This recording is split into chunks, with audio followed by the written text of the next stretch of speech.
Damos la bienvenida al pastor Enrique Rosenthal y tiene su tiempo, pastor.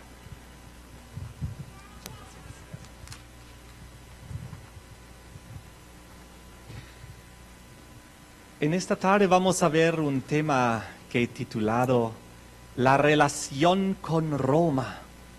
Muy interesante. Vamos a descubrir cuál era la relación con Roma en su primera fase hace 2000 años atrás. ¿Y cuál debe ser también la relación con Roma en su segunda fase, la cual nos toca vivir a nosotros antes del retorno de Jesucristo?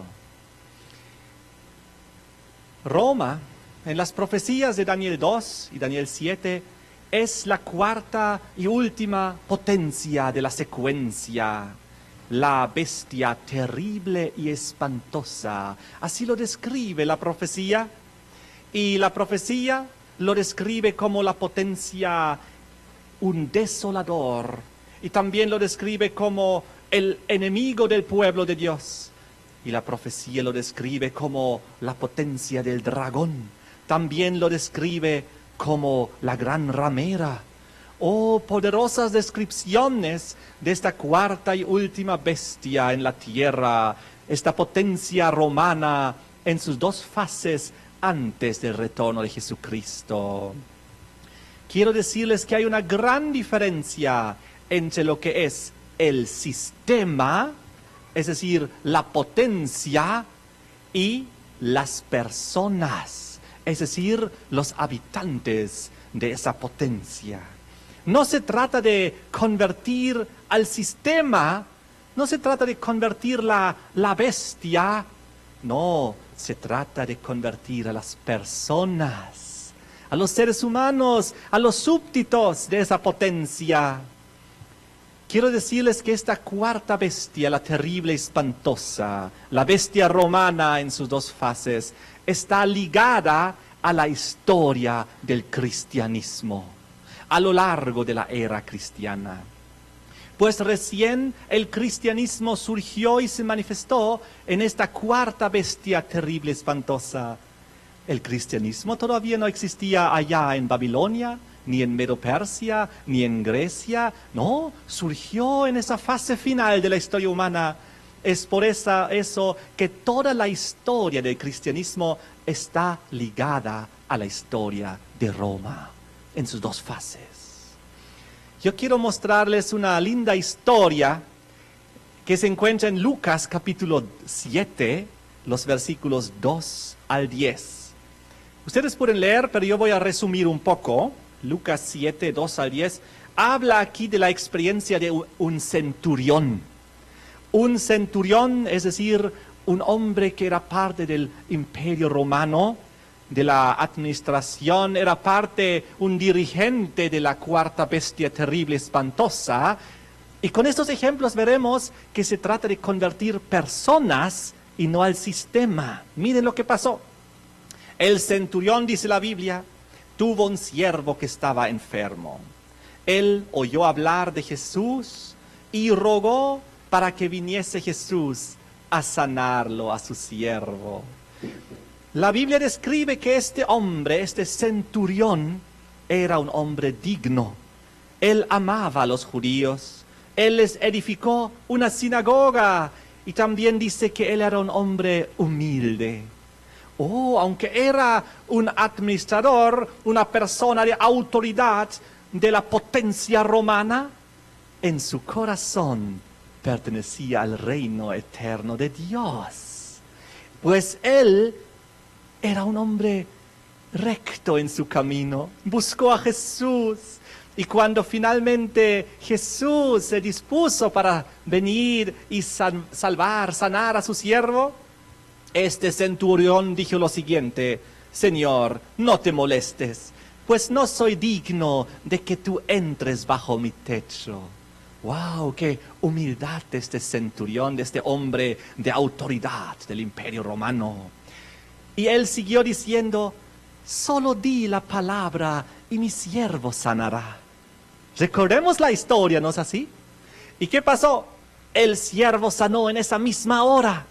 Y Jesucristo dijo en el versículo 9: ni aún en Israel he hallado tanta fe. Oh, esa declaración de Jesucristo fue verdadera. Cuando Jesús habló, de verdad habló de que nunca había visto tanta fe en Israel como había visto en Roma. Oh, qué interesante. Pues el centurión era romano. Ahí nos dimos cuenta de que se trata de convertir personas. No importa si son personas muy humildes, siervos, o si son personas de máxima autoridad. Pues Dios no discrimina. Él quiere que las personas sean salvas y lo acepten y se entreguen a Él. Amén. Ahora yo les cuento que hay otro centurión del que habla en el libro de Marcos, capítulo 15, versículo 39. Marcos 15, 39. Este otro centurión estaba frente a la cruz, estaba frente a Jesús. Y cuando él vio el carácter de Cristo y cómo Él murió siendo Él inocente y cómo Jesús oraba por aquellas personas que le hacían tanto daño y tanta injusticia, el centurión quedó impactado y él dijo, verdaderamente este hombre era hijo de Dios. ¡Wow! Otro centurión que reconoció la verdad, al verdadero Rey de Reyes y Señor de señores, superior a cualquier autoridad humana, superior a cualquier autoridad romana. Entonces, durante Roma, durante la cuarta bestia, la terrible y espantosa, Dios demostró su gran amor para con la humanidad. Cristo no murió durante Babilonia, ni durante Grecia, ni durante Medo-Persia. Jesucristo decidió venir al mundo durante la cuarta bestia, la terrible y espantosa, la más grave de todas, la potencia denominada como el dragón, el desolador, el enemigo del pueblo de Dios. Es ahí donde vino Jesucristo a demostrar su gran amor al mundo, y su gran amor a Roma, y su gran amor a todos los habitantes, también sometidas a esta potencia romana. Qué interesante. Ahora, había otros dirigentes y autoridades del Imperio Romano que no eran así, que reaccionaron muy diferente. Ellos eran injustos, no eran como estos dos centuriones que acabamos de ver. Yo hablo acerca de Herodes y de Poncio Pilato. ¿Recuerdan ustedes cuando el Señor envió a Juan el Bautista para llevarles el Evangelio a estos personajes? Juan el Bautista denunció el pecado de Herodes. ¿Recuerdan? Porque Herodes estaba en decadencia moral, estaba en una relación que Dios no aprobaba, y Juan el Bautista lo denunció. Pero, ¿qué pasó? ¿Qué hicieron con Juan el Bautista? Lo decapitaron, le cortaron la cabeza. Pero él había ido. ¿Por qué Juan el Bautista le había dicho esto a Herodes? ¿Fue para juzgarlo, para condenarlo? No. ¿Cuál había sido el propósito de Juan el Bautista? De que Herodes pueda reconocer su pecado, arrepentirse, pedir perdón, resolver su vida y ser salvo. ¿Eso fue el propósito? Pues Dios extiende su misericordia a todos los habitantes de la tierra, también a los dirigentes, los líderes, también a los gobernantes, a los reyes, también. Dios quiere que sean salvos, pero depende de las personas. Algunos reaccionan como el centurión, otros reaccionan como Herodes y Poncio Pilato. ¿Cuál será tu decisión? ¿Cómo reaccionarás tú frente al llamado del Señor? Ahora, Hechos capítulo 1, el versículo 3, nos habla que cuando Cristo resucitó, Él apareció durante 40 días. ¿Y qué dice el versículo? Hablándoles a las personas acerca del reino de Dios. Amén. Durante los 40 días que Él todavía estaba en la tierra, antes de ir al cielo, Él habló a la gente acerca del reino celestial, del reino de Dios, dando a entender, yo volveré. Este reino romano caerá, yo volveré y comenzará mi reino eterno. Amén. Eso lo enseñó y esto les habló Jesús estando en Roma, estando durante la cuarta potencia terrible y espantosa de esta bestia. Jesús les habló acerca de su reino venidero, diciendo, después de este reino vendrá el mío. Roma caerá, pero el reino eterno de Dios comenzará. Y entonces todos aquellos que me aceptan, dijo Jesús, van a estar conmigo por la eternidad, en un mundo mejor, en un reino mejor, donde reinará la justicia, el amor, la santidad. De esta manera, queridos amigos, hermanos, hay una gran diferencia entre la gloria de Dios, es decir, su maravilloso carácter lleno de amor y bondad, sus milagros para sanar a los enfermos, y al otro lado, el contraste, la gloria terrenal de Roma y su carácter impío. Yo quiero contarles que la relación con Roma siempre ha sido una relación complicada. Roma, la gran ciudad eterna, el centro del poder mundial, así es denominado Roma. El orgullo de Roma, su gloria, miren cómo es descrito, su gloria terrenal del imperio romano. Quiero que ustedes ahora presten mucha atención al contraste. En la tercera tentación, en Mateo 4, versículos 8 y 9, ahí el diablo le dijo a Jesús, yo te ofrezco los reinos del mundo y la gloria de ellos. ¿Cuál reino estaba en vigencia en ese momento? El imperio romano. Babilonia, Medo-Persia, Grecia habían caído, ahora estaba en vigencia Roma. Lo que en realidad el diablo lo ofreció a Jesucristo fue Roma. Y de paso también los demás reinos que habían en la tierra. Pero él dijo, yo te ofrezco la gloria. Entonces, justo en ese momento, nos encontramos que Roma estaba en la cúspide de su gloria terrenal. Lucas 2, el versículo 1 y 2 nos cuentan que Augusto César hizo el primer censo. Él quería que todo el mundo sea empadronado. Y bajo este censo, él también involucraba pues a Israel, Jerusalén, todos esos lugares, para que paguen tributos a Roma. Y lo impresionante en este versículo es que bajo Augusto César, todo el mundo fuese empadronado, porque Roma se sentía dueña de todo el mundo, la gloria del reino. Y eso es lo que luego fue descrito en la profecía de Daniel 11, versículo 20. Pues cuando en Daniel 11, versículo 20, se menciona a Augusto César, al cobrador de tributos, dice que lo hizo por la gloria del reino. Oh, eso es lo que pasó. Pero ahora yo les quiero mostrar el gran contraste. Vimos ahora la gloria del reino romano terrenal. ¿Y cuál fue el contraste con el reino divino celestial? La Biblia nos habla del reino de los cielos, del reino de Dios. Así lo describen los evangelistas, el reino de Jesucristo. Y cada vez cuando lo describen con las palabras más opuestas al orgullo terrenal. Lo describen con la humildad del Señor.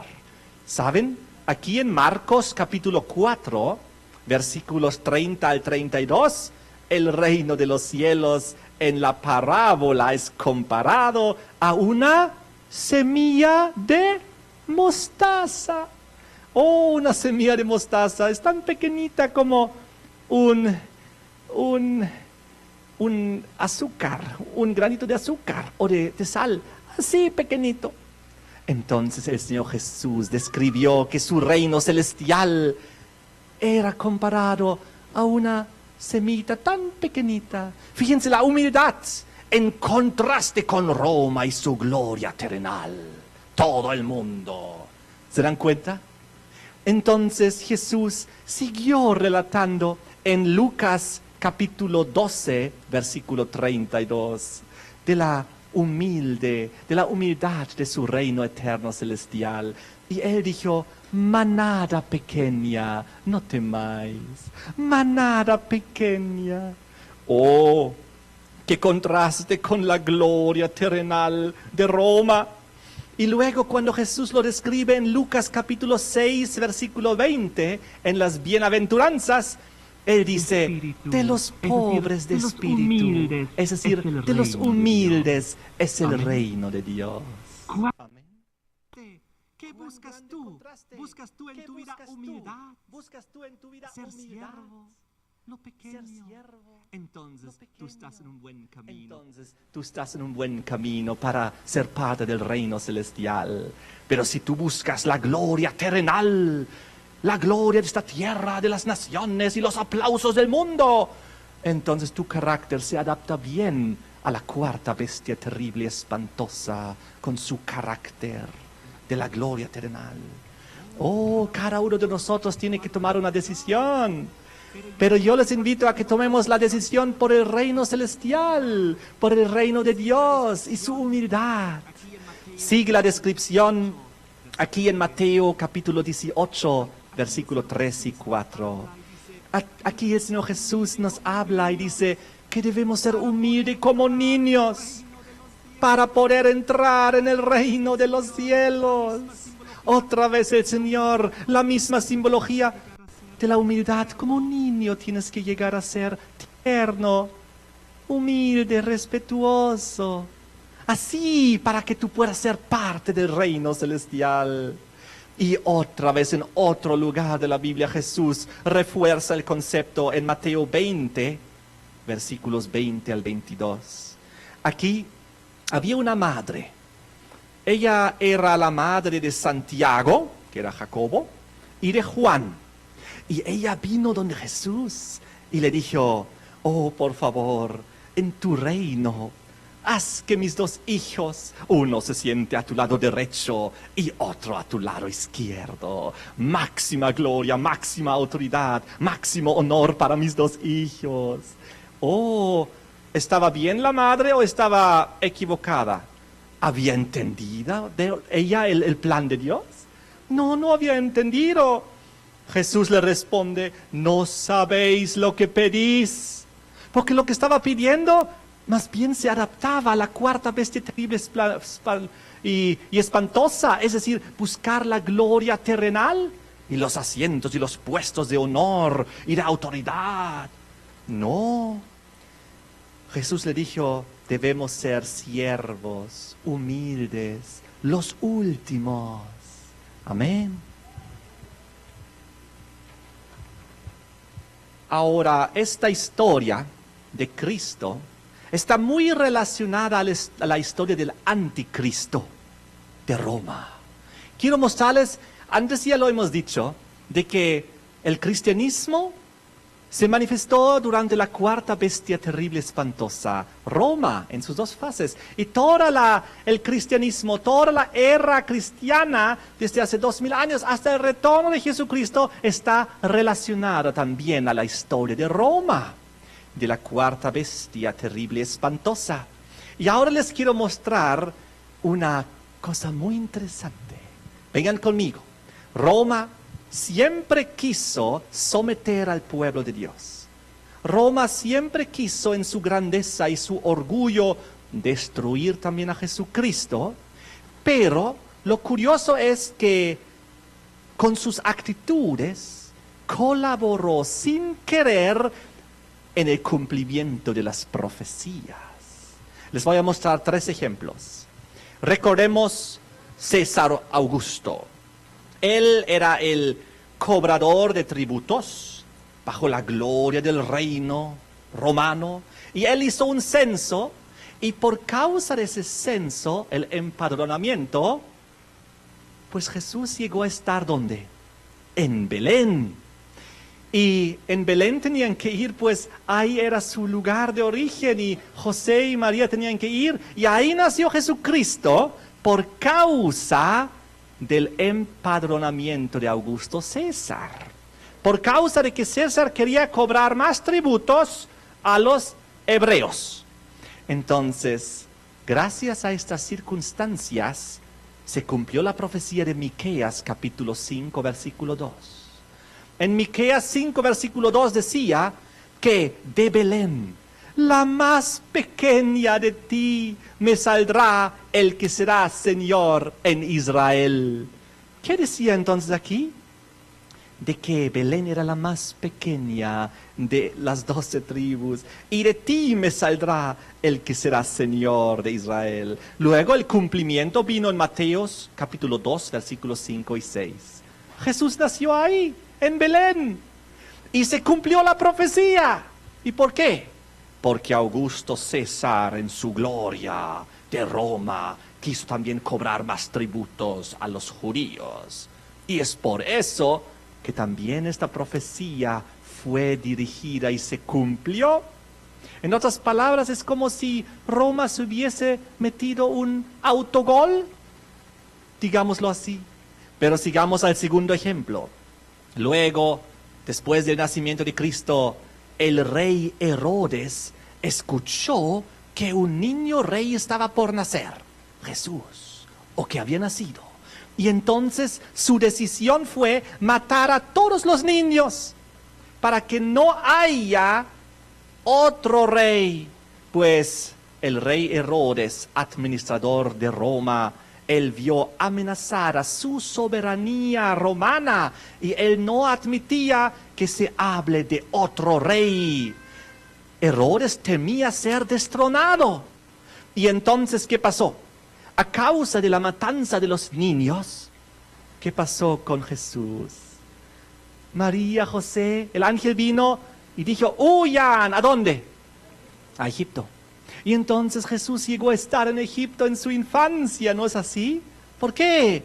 Por causa de la maldad de Herodes, que quería matar a Jesucristo. Jesucristo apareció en Egipto. ¿Y qué decía la profecía? En Mateo 2, versículo 15, la profecía decía, de Egipto llamé a mi hijo. ¡Oh, qué interesante! Y se cumplió la profecía de Oseas 11, versículo 1, donde decía que Jesús iba a venir de Egipto. Entonces, ¿cómo se cumplió esta profecía? Porque Herodes lo quería matar. Es por eso que huyeron a Egipto. Otro autogol de Roma. Por querer destruir al Mesías, ellos eran parte del cumplimiento de la profecía. Y sigamos analizando. ¿Saben? El espíritu de Herodes que él manifestó aquí, de matar al niño rey, al niño Jesús, para que no haya otro rey. Esto era el carácter y el espíritu de Roma desde entonces hasta el fin de la historia. Roma teme ser destronado por Cristo. Pero Roma con su anticristo serán destronados por Jesucristo. Finalmente ocurrirá cuando Jesús vuelva y retorne en las nubes de los cielos. Amén. Finalmente Roma caerá y el reino eterno de Cristo Jesús comenzará. Amén. Pero de todas maneras, Egipto, ¿cómo era Egipto en el concepto de los hebreos? ¿Era bien visto o mal visto? Mal visto, pues los hebreos recordaban Egipto, para ellos era un sinónimo de opresión, de esclavitud, de falsa adoración, idolatría, adoración al sol, y todos esos conceptos estaban bien arraigados todavía en el recuerdo de los hebreos respecto a su experiencia de Egipto. Entonces, cuando el Mesías vino de Egipto, esto era realmente un acto de humillación de parte de Dios, decidir salir de ahí, venir de ahí. ¿Entienden? Sigamos el tercer ejemplo. Cuando Jesús volvió, porque el ángel dijo, Herodes había muerto, entonces ocurrió que su hijo de Herodes estaba encargado como el nuevo rey. el hijo de Herodes se llamaba Arquelao. Y acerca de Arquelao dice en Mateo 2, versículos 22 y 23, que Arquelao tenía fama de un hombre malo. Y por causa del temor a Arquelao de que ahora él siga con ese plan de su padre Herodes y quiera matar a Jesucristo, nuevamente el ángel intervino y dijo, vayan a Nazaret. Y ahí se cumplió la siguiente profecía, la de Isaías 11, versículo 1, de que Jesús iba a ser nazareno. ¡Qué interesante! El tercer autogol de Roma. Ustedes ven cómo simbólicamente está perdiendo el partido espiritual religioso.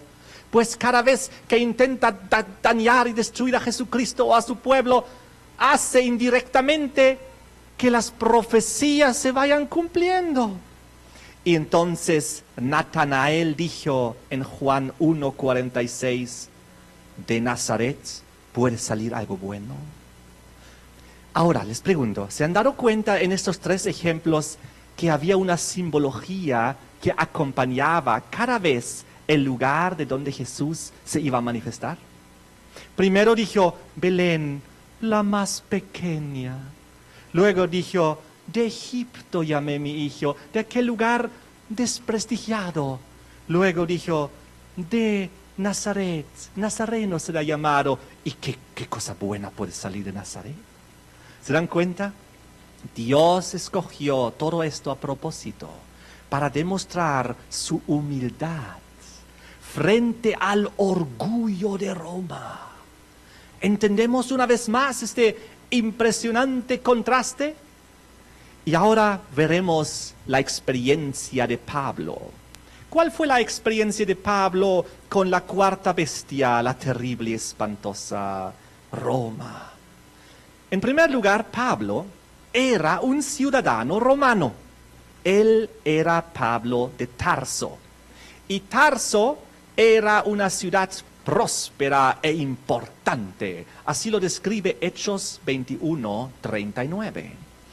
Y Pablo era un ciudadano romano, como indica Hechos 9:11. Y la ciudad de Tarso era la capital de la provincia romana de Cilicia desde el año 64 a.C.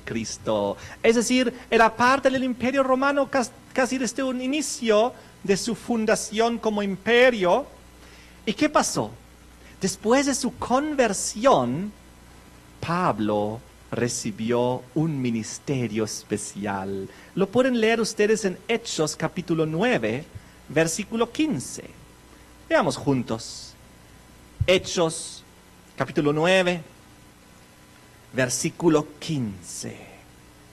El Señor le dijo, ve, porque instrumento escogido me es este, para llevar mi nombre en presencia de ¿quiénes? De los gentiles. ¿Y de quiénes? Y de reyes, y también de los hijos de Israel. Oh, entonces después de su conversión, Jesús lo llamó a Pablo a este ministerio especial de llevar el evangelio del reino a los gentiles. Pero, ¿a quién se refirió para ser más preciso? ¿A dónde fueron los viajes misioneros de Pablo? Todos ellos a territorio del imperio romano. Al decir que lleve el evangelio a los gentiles, el llamado era, lleva el evangelio a los romanos, aquellos que viven bajo la potencia de la cuarta y la última bestia, terribles.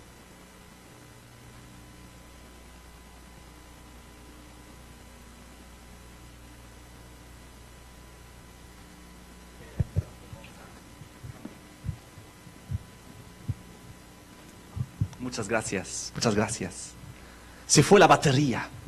Pero nosotros retornamos nuevamente con la continuación de este mensaje. Entonces, ¿a dónde le llevó a Jesucristo en su ministerio especial a Pablo? Lo llevó al imperio romano.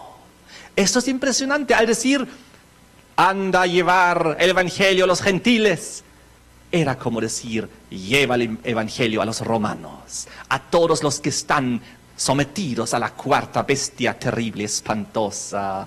Pues todos sus viajes misioneros de Pablo eran hacia el territorio del Imperio Romano. Él hizo primero 3 viajes, de los cuales volvió. El primero era a Asia Menor, luego a Grecia, luego a Macedonia, todas provincias del Imperio Romano. 3 viajes misioneros desde Jerusalén hacia el Imperio Romano. Y simbólicamente, si ustedes lo miran en un mapa, siempre de oriente a occidente. En la simbología, dando la espalda al sol y a toda la falsa adoración. Muy interesante. De todas maneras, el último viaje, su 4º viaje, ¿a dónde lo llevó? A Roma. Su 4º viaje lo volvió a llevar a territorio del Imperio Romano, pero esta vez directamente a Italia, a la capital, a Roma, al corazón del imperio, a la sede. Eso fue su viaje final, del cual él no retornaría, porque iba a ser muerto. Y entonces, el propósito de Dios era para que el evangelio llegue hasta el corazón del Imperio Romano, que llegue hasta el mismo César, porque también el César tenía que escuchar el evangelio para poder ser salvo. Amén. Pues Dios de esta manera ama al ser humano. Dice ahí, Hechos 1, el versículo 8, cuando viene el gran llamado, la comisión, que debían ir y ser testigos hasta lo último de la tierra. Pero luego Jesús, en Hechos 23, versículo 11, hace un llamado más específico y le dice a Pablo, es necesario que testifiques también en Roma. Oh, aquí Jesucristo dice, no solamente anda a Roma, es necesario que testifiques también en la capital misma, en el centro del poder de la 4ª bestia terrible, espantosa. Y luego, en Hechos 27, el versículo 24, el llamado es aún más específico de parte del ángel que viene y le dice a Pablo, es necesario que comparezcas ante el César. ¿Por qué era necesario que él se presente también ante el César? Pues Jesucristo quería alcanzar con el evangelio también al hombre más poderoso del mundo. Amén. Pues Dios ama también a los líderes religiosos y a los líderes políticos de esta tierra. Él ama a todos los presidentes. Él ama también a todos los ministros, a todos los reyes de la tierra. Y desea que ellos también escuchen el evangelio y tomen su decisión. ¿Saben? Aquí en Hechos capítulo 26, versículos 15 al 18, hay una descripción muy interesante. Vengan conmigo. Y al escucharlo, en este contexto como estamos estudiando, se nos van a abrir los ojos a la realidad de lo que dicen estos versículos. Hechos 26, versículo 15. Y entonces dije, ¿quién eres, Señor? Aquí está hablando Saulo antes de conversión a Pablo. Y el Señor dijo, yo soy Jesús a quien tú persigues. Pero levántate y ponte sobre tus pies, porque para esto he aparecido a ti, para ponerte por ministro y testigo de las cosas que has visto y de aquellas en que me apareceré a ti. Y dice el versículo 17, librándote de tu pueblo y de los gentiles a quienes ahora te envío. Jesús lo envió a los gentiles. Y como vimos, al Imperio Romano, como vimos a Roma, como vimos ante el César. Y ahora dice el versículo 18, para que abra sus ojos, para que se conviertan de las tinieblas a la luz y de la potestad de Satanás a Dios, para que reciban por la fe que es en mí, perdón de pecados y herencia entre los santificados. ¡Wow! Esto es poderoso lo que vemos aquí. ¿A dónde fue enviado Pablo? A Roma.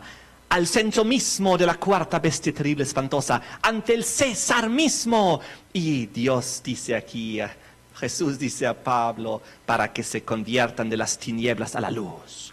Porque Roma, la cuarta bestia terrible espantosa, la última en sus dos fases, está en tinieblas espirituales. Está en oscuridad espiritual y tiene que recibir la luz. Pero la segunda descripción es aún más fuerte. Para que se conviertan de la potestad de Satanás a Dios. Al decir que se conviertan de la potestad de Satanás, recordemos cómo fue llamada la cuarta bestia terrible espantosa. Fue llamada el dragón, pues era el reino principal del diablo, ¿recuerden? Y ahora al decir que se conviertan de la potestad de Satanás a Dios, es como decir que se conviertan de Roma, de la bestia terrible espantosa, que dejen atrás ese engaño, esa oscuridad espiritual y se conviertan a mi luz. ¿Y por qué? Porque Jesús los ama y también murió por ellos y Él también murió por el César. ¿Entendemos esto? Eso es impresionante. Pero nuestro amigo Saulo tenía que cambiar de nombre. ¿Se acuerdan que Jesús le cambió el nombre después de que lo haya aceptado? Después de aceptar a Jesús, pues él cambió de nombre. ¿Qué significaba Saulo? Era un nombre judío. ¿Y saben lo que significaba? El invocado o el llamado. Saulo, el invocado. Saulo, el llamado. Y así él se sentía antes en su experiencia con mucho orgullo. Oh, yo soy el invocado, yo soy el llamado. Y él, en esa soberbia en la cual estuvo antes de conocer a Jesús, perseguía a los judíos y pensaba que hacía la obra de Dios. Yo soy el encargado, el llamado, el invocado para perseguir. Y con soberbia perseguía a los cristianos. ¿Recuerdan ustedes la historia? Así que su nombre tenía que ser cambiado. Y el Señor lo cambió a Pablo. Y Pablo es un nombre romano. ¿Y saben lo que significa Pablo? El más pequeño. O también poco. Pablo significa pequeño, poco. Porque su soberbia tenía que ser puesto en el polvo. Tenía que ser humilde. Para ahora con la humildad enfrentarse al imperio romano tan orgulloso con la gloria terrenal. ¿Entendemos? La humildad tiene que enfrentar la soberbia. La humildad divina y celestial tiene que enfrentar el orgullo y la soberbia terrenal del mayor imperio de la tierra, de Roma. Ya sea en la segunda o en la primera fase. La historia siempre es la misma. Y fue así como Pablo, que ahora tenía este nombre humilde, fue y se enfrentó al orgullo de Roma. Con ese carácter, él ahora expandió el evangelio en Roma, en esos sus 4 viajes, frente a terribles adversidades que él mismo describe en 2 de Corintios 11, 23 al 30. Ustedes pueden leer en sus casas. Y él con talento, con convicción y con un carácter misionero fue a proclamar. Saben, Pablo es conocido hoy en día como el apóstol de los gentiles, el apóstol de las naciones, pero yo digo como el apóstol del imperio romano, el apóstol de la cuarta bestia terrible y espantosa. Oh, ¿saben? Su testimonio, sus viajes misioneros tuvieron mucho impacto. Quiero relatarles unos cuantos ejemplos. Cuando él estaba en su primer viaje en la isla de Chipre, en el Mediterráneo, ustedes pueden leer la historia en Hechos capítulo 13, los versículos 7 y 12. Ahí se convirtió el procónsul de la isla de Chipre, se llamaba Sergio Paulo.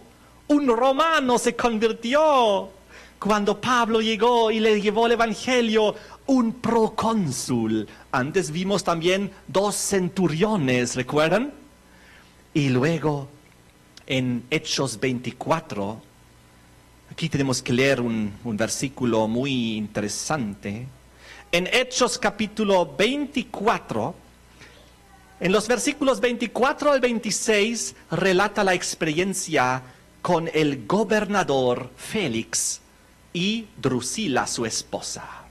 Ahora Pablo se enfrentó y se encontró con un gobernador del Imperio Romano, Félix, y dice el versículo 25, Hechos 24, 25. Pero al disertar Pablo acerca de la justicia, de dominio propio y del juicio venidero, Félix se espantó y dijo: ahora vete, pero cuando tenga oportunidad te llamaré.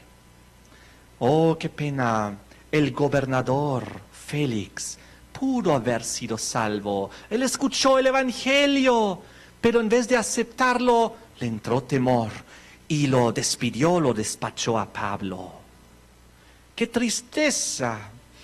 El siguiente encuentro fue con el rey Agripa. Búsquenlo conmigo en Hechos capítulo 26. El rey Agripa y su esposa Berenice. Y aquí encontramos las famosas palabras. Hechos 26, versículo 28. Entonces el rey Agripa dijo a Pablo: por poco me persuades a ser cristiano. Casi me convences. Faltó poquito y yo me hubiese convertido también. Pero lamentablemente, casi salvo es totalmente perdido. ¿De qué le sirvió a Félix y Drusila, el gobernador, no haber aceptado? ¿De qué le sirvió al rey Agripa escuchar: casi me persuades? Faltó poquito. Pero no aceptó a Jesucristo. Así vemos que algunos aceptaron, otros rechazaron, pero siempre la diferenciación entre el sistema, entre el imperio y las personas, también los administradores, los hombres de autoridad. Lo que Cristo vino a salvar fue a las personas, no a un sistema.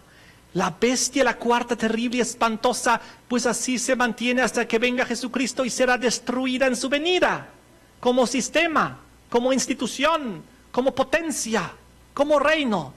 Pero dentro de ese reino, dentro de esa potencia en sus dos fases, hay muchos hijos de Dios que aceptaron en la antigüedad, como antes vimos el procónsul, como vimos antes también los centuriones, pero otros como este gobernador y este rey desafortunadamente rechazaron. Pero el Señor Jesús dio la oportunidad hasta el mismo César. ¿Recuerden?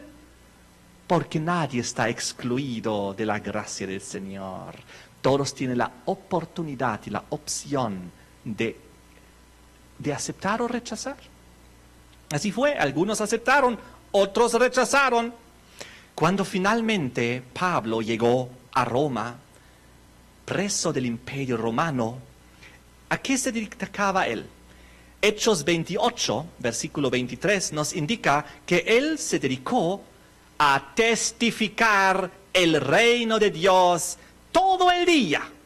¡Oh, qué interesante! Persuadiéndolos acerca de Jesús. Así termina el libro de los Hechos. Vengan conmigo. Hechos capítulo 28, gloriosos versículos finales. El 23 decía así: y habiéndole señalado un día, vinieron a él muchos a la posada, a los cuales les declaraba y les testificaba el reino de Dios. Desde la mañana hasta la tarde, todo el día dando estudios bíblicos y explicando a la gente que vendrá un reino eterno después del colapso de Roma. Que después de la cuarta bestia terrible, espantosa, el cuarto metal, el hierro, vendría el reino eterno de Dios. Jesucristo volvería. Eso es lo que les explicaba a todos los romanos. Desde la mañana hasta la noche. Y dice el versículo 23... persuadiéndoles acerca de Jesús tanto por la ley de Moisés como por los profetas, intentando que ellos acepten y entiendan. ¿Y saben qué? Algunos aceptaron, otros rechazaban y no creían. Y así durante 2 años, el versículo 30 y el versículo 31 son los últimos versículos del libro de Hechos. Y dice aquí: y Pablo permaneció 2 años enteros en una casa alquilada y recibía a todos los que a él venían. A ninguno rechazó, predicando el reino de Dios y enseñando acerca del Señor Jesucristo abiertamente y sin impedimento. Amén. Así termina el libro de los Hechos, de que Pablo se dedicó a predicar el reino de Dios. Saben, es fácil leerlo, pero tenemos que entender el contexto. Él se encontraba en Roma, en la 4ª bestia terrible y espantosa, y él enseñó de que cuando caería, según las profecías de Daniel 2 y Daniel 7 y Daniel 11, etc., cuando caería esta 4ª bestia, vendría el reino eterno de Dios, Jesucristo volvería. Eso es lo que él enseñaba, y es la misma enseñanza que debemos tener tú y yo hoy en día, que vivimos en la 2ª fase de la misma bestia terrible, espantosa. Debemos persuadir a las personas desde la mañana hasta el anochecer de que Cristo viene. Cristo retorna pronto, su reino eterno comenzará. Esa piedra simbólica de Daniel 2 caerá y pondrá fin a la estatua terrenal de los reinos idólatras, impíos. Eso es lo que debemos hacer. Por ser romano y apelar a César, Pablo fue trasladado a Roma tras su detención en Jerusalén. Es la historia que acabamos de ver, luego estaba ahí en Roma, pero lo interesante es que hay una cierta ironía ahí. Pues Pablo llega a Roma, no por voluntad libre, sino como prisionero sujeto al César, con lo que los romanos se convirtieron en agentes indirectos del afianzamiento del Evangelio en el centro mismo de su imperio romano. Nuevamente, como antes vimos las 3 profecías, como Roma intentaba en realidad luchar contra la verdad, pero cada vez al hacerlo contra Jesucristo o como contra sus hijos, pues el Evangelio avanzaba, las profecías se fueron cumpliendo.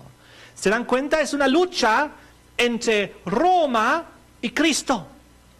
Es una lucha entre Roma, que fue donde el anticristo se apoderó, y Jesucristo. Es una lucha espiritual entre 2 conceptos: el reino eterno de Dios y el reino romano terrenal. Jesucristo, el creador de los cielos y de la tierra, versus un falso sistema anticristiano en la tierra, lleno de orgullo y soberbia. Y Jesucristo con su humildad. Eso es. Entonces Pablo escribió muchos libros. Entre ellos está 1 y 2 de Corintios, Gálatas, Filipenses, 1 de Tesalonicenses, Filemón. Pero también Pablo escribió el libro a los romanos. Yo quiero decirles que todo el Nuevo Testamento, todo él fue escrito bajo yugo romano. Todo el Nuevo Testamento. Pero cuando él dedicó la epístola a los romanos, él puso ahí toda la instrucción acerca de la justificación por la fe. Y eso lo dirigió a los romanos. Lean conmigo. Romanos 3, el versículo 24 y 25. Aquí solo un ejemplo de esta enseñanza dentro del libro de los Romanos, dirigido a los romanos y al imperio romano, que estaba en una falsa adoración de salvación por obras. Ahí Pablo escribía en Romanos 3, 24, siendo justificados gratuitamente por su gracia, mediante la redención que es en Cristo Jesús, a quien Dios puso como propiciación por medio de la fe en su sangre para manifestar su justicia a causa de haber pasado por alto en su paciencia los pecados pasados. Amén. Justificados ¿cómo? Gratuitamente por su sangre, a través de Jesucristo. Entonces Pablo se quedó ahí, bajo custodia domiciliaria, hasta finalmente su muerte, que la historia relata que fue bajo Nerón, el emperador Nerón, otro César. Lamentablemente tampoco él aceptó a Jesucristo, más bien mató al siervo de Dios. Porque la bestia terrible y espantosa es así. Igual como antes ese Herodes hizo decapitar a Juan el Bautista. Algunos enviados son muertos y mueren como mártires. Pero algunos del Imperio Romano aceptan. Yo quiero decirles que la experiencia de Pedro fue muy parecida a la experiencia de Pablo. ¿Saben? Pedro antes se llamaba Simón. Ahora su nombre fue cambiado en Pedro. ¿Y qué significa Pedro? Piedrecita, también piedra pequeña. Oh, un significado muy parecido al de Pablo, pues también en su nombre se reflejaba la humildad del carácter que él tenía y que él necesitaba para enfrentar nuevamente al mismo imperio romano. Pues también Pedro fue llamado para el evangelio, para llevarlo a los gentiles, y nuevamente los gentiles se refieren principalmente a los romanos. Los ex inmundos. A ver, vamos a entender esto. Vengan conmigo. Hechos capítulo 10, versículo 1. En Hechos capítulo 10, el versículo 1 nos encontramos con la experiencia de Pedro y Cornelio. ¿Y quién era Cornelio? El versículo 1 describe: había en Cesarea un hombre llamado Cornelio, centurión de la compañía llamada la Italiana.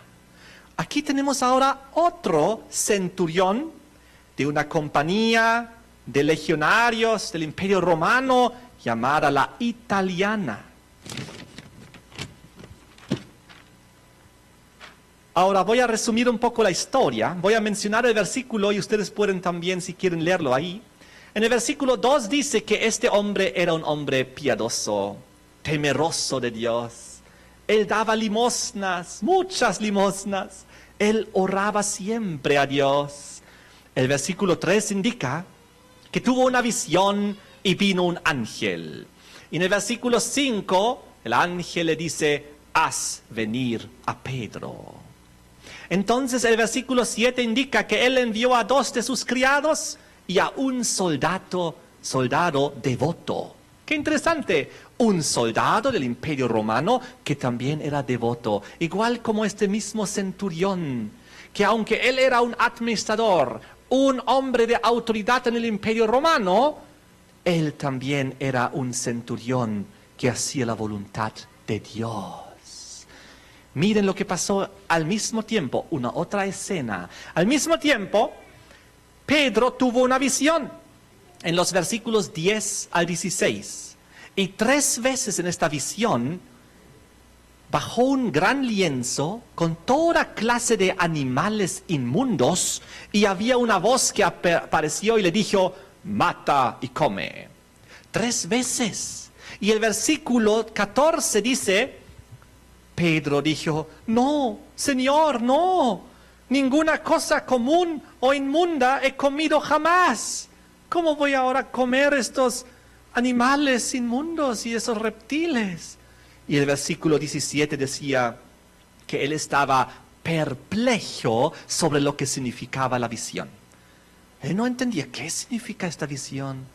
Obviamente él entendió que no significa que literalmente debe comerse esos animales inmundos.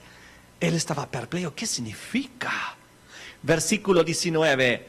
Mientras él pensaba en el significado, llegaron los 3 hombres que había enviado el centurión Cornelio, los 2 criados y el soldado devoto. Y entonces en el versículo 24 vemos que Pedro aparece ante Cornelio, ante sus parientes, ante sus amigos íntimos. Todos ellos eran gentiles, todos ellos eran romanos, todos ellos eran parte de la bestia terrible y espantosa. Pero como vimos al inicio del tema, Dios no vino a salvar un sistema, un imperio. Él vino a salvar personas ahí. Amén. Ahora, ¿qué dice el versículo 28? Vamos a leer aquí. Hechos 10, 28. Y les dijo: vosotros sabéis cuán abominable es para un varón judío juntarse o acercarse a un extranjero. Pero a mí me ha mostrado Dios que a ningún hombre llame común o inmundo. Oh, ahora Pedro había entendido. ¿Cuál entonces era el mensaje de la visión que había tenido? 3 veces el lienzo con toda clase de animales inmundos y la voz que le decía: mata y come. Y cuando él decía: no, Señor, ninguna cosa común o inmunda he comido jamás. Entonces ahora finalmente Pedro entendió: oh, a mí el Señor me mostró 3 veces en visión hace unos instantes atrás, a través de esta situación, de que yo no debo llamar a ningún hombre común o inmundo. Eso fue el significado de la visión. Entonces, ¿qué pasó? El versículo 34 indica: en verdad, dice aquí, Pedro dijo, en verdad comprendo ahora que Dios no hace acepción de personas. Eso fue lo que él entendió. Dios está encima de lo que es la división de los seres humanos. Él no hace acepción de personas. Él también quiere salvar a los gentiles, a los romanos, a los griegos, a los babilónicos, a los egipcios, a todos. Es lo que él entendió. Y luego viene el versículo 35 y 36. Entonces Pedro, abriendo la boca, dijo: en verdad comprendo que Dios no hace acepción de personas, sino que en toda nación se agrada del que le teme y hace justicia. Amén. En toda nación, no importa si es parte de la 4ª bestia terrible espantosa del Imperio Romano. También ahí Dios, Él se complace, se agrada en los que le temen y hacen justicia. ¡Qué lindo! Y luego en los versículos 44 y 45 encontramos que se derramó el Espíritu Santo sobre los gentiles, sobre los romanos conversos. Y en el versículo 47 y 48 dice que se bautizaron. Fueron bautizados en el nombre de Jesús. Amén. Y se añadieron al pueblo de Dios. Igual nosotros hoy en día, si tú aún no te has bautizado, pues sigue el llamado, bautízate, toma la decisión. Dios quiere que todos sus hijos tomen esta decisión y se bauticen y muestren públicamente que han tomado una decisión de ser llamados hijos de Dios y de ser parte del reino eterno de Dios, aquel que vendrá muy pronto, aquel del cual el Rey es Jesucristo. Y nosotros hoy en día ya podemos ser habitantes, súbditos del eterno reino de Dios, ciudadanos. Cada uno de nosotros ya puede ser ciudadanos si lo aceptamos en nuestro corazón. Así que Pedro, también igual como Pablo, fue apóstol de los gentiles y, para ser más preciso, apóstol de los romanos. Cuando el muro se derrumbó de la separación entre judíos y gentiles, Cristo lo quitó, ese muro de la separación. Y esto fue para llevar el evangelio primero a los romanos. Qué interesante, a la 4ª y última bestia, a la terrible y espantosa. ¿Por qué? Por el amor divino, por la misericordia de Dios, por esa potencia que le había crucificado, que había perseguido a sus seguidores. Aún así el Señor murió también por todos ellos. Pedro y Pablo juntos formaron la base de la iglesia cristiana en Roma. Durante la primera fase de la bestia terrible y espantosa, recordemos, el Señor vino a salvar personas, no importa cuál, desde el más humilde hasta el rey mismo. Y no solo en la primera fase imperial pagana, también obviamente en la segunda fase cristiana y papal. Dios ama a sus criaturas y desea salvarlas, arrebatarlas del engaño, arrebatarlas de la confusión espiritual, sacarlos de las tinieblas hacia su luz gloriosa de sus sagradas escrituras, sus mandamientos, con su santo sábado, para que la gente sepa, esto no es todo, Roma caerá, esta potencia final tiene un fin, llegará a su fin, y luego comenzará el reino eterno de Dios. Así que mi llamado para todos ustedes, y también para aquellos que nos ven por la televisión, por el internet y para los que nos escuchan por la radio. Si aún eres parte de la cuarta bestia terrible y espantosa, entonces es tu momento para salir de ahí. Salí de Babilonia, pueblo mío, dice la palabra. Babilonia son todas estas instituciones religiosas que viven en transgresión de la ley de Dios, en pecado. Así lo describe Apocalipsis 18, versículo 4. Salid de ella, pueblo mío, para no ser parte de sus pecados. Lamentablemente el mundo vive en transgresión de la ley, pero Dios llama a sus hijos, a su pueblo, a salir, a unirse al remanente que guarda los mandamientos de Dios y tiene la fe de Jesús. Y de esta manera tendrás el sello de Dios y la protección de las plagas venideras. El sello de pertenencia y de protección divina. Amén. Toma tu decisión. Yo ya he tomado la mía. Muchos de los que están aquí sentados ya han tomado la suya. Tú también puedes tomar tu decisión hoy, en este momento. Y de esta manera tú también puedes ser salvo. Habrá dos tipos de personas. Dos tipos de centuriones. Aquellos que aceptan, aquellos que rechazan. Dos tipos de reyes. Aquellos que aceptan a Cristo y serán salvos, y aquellos reyes que rechazarán y se perderán. Dos tipos de líderes religiosos, no importa de cuál religión sea, aquellos soberbios y orgullosos que se perderán, y aquellos humildes que aceptarán la verdad de la palabra de Dios y se salvarán. Y de esta manera toda la humanidad está en esta misma situación de toma de decisiones. Toma la decisión correcta. Que Dios te bendiga y a todos los que están sentados aquí también. Quiero terminar con una oración. A medida que sea posible, les invito para que nos pongamos de rodillas. Padre nuestro, te damos gracias por tu palabra. Te damos gracias por las profecías. Te damos gracias por los relatos de la palabra de Dios que revelan tu gran amor por la humanidad. Tú quieres salvar hasta el mismo César. Tú quieres arrebatar de la bestia terrible y espantosa a la mayor cantidad de personas posibles, tanto en su primera fase pagana imperial como en su segunda fase cristiana y papal.